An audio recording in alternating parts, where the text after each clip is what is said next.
You know, when we see an unaccompanied child at the border, images of separation, detention, or reunification might come to mind. But what happens to these kids if they get to legally stay and make a life in the United States? Here's Anastaysia Bolton and photojournalist Erik Darelius. Second chances are a beautiful thing, but they can come at a cost. Oscar Gonzalez knows. He first felt it when he was just 7 years old. It's hard.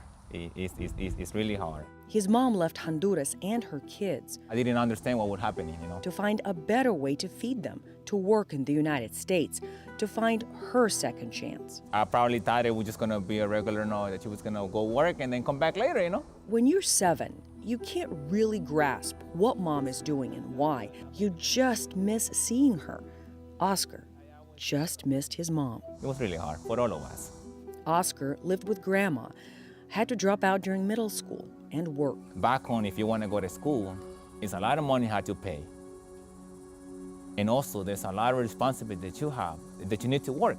10 years after his mom left at 17, and against her advice, he decided to make his own way to the U.S. That's what I started to think about, the second chance that I wanted in life. I wanted to go to school.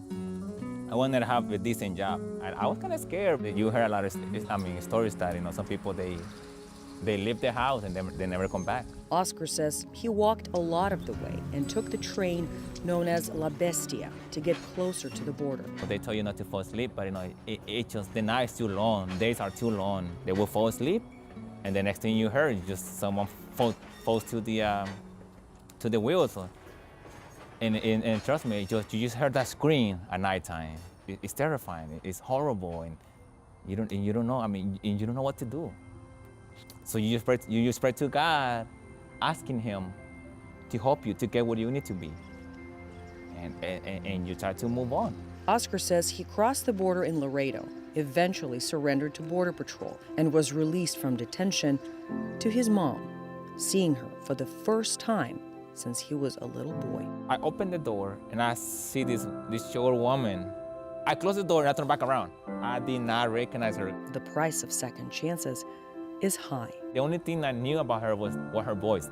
It's my mom. But the rewards are what push us to try. I remember I hugged her and I couldn't believe it. I was like, Mom, I'm so sorry, but I couldn't recognize you. It was a beautiful moment. There have been many beautiful moments in the decades since. High school graduation, college, love. An immigration judge granted Oscar permanent residency. Oscar says he will never take the second chance for granted. I had to make it worth it. The way that I'm living now, it's not the American dream, it's my dream. It's a long journey, and I'm just learning. I'm taking day by day. When I look back, yes, I made it. In Houston with Erik Darelius. It's worth everything. I'm Anastaysia Bolton. He says that's his dream. Well, Oscar works in logistics and recently became an American citizen. He told us he's looking forward to the first time he gets to vote. And Oscar's, long and scary journey is one so many people can relate to, but not all are as lucky as him to have that happy ending.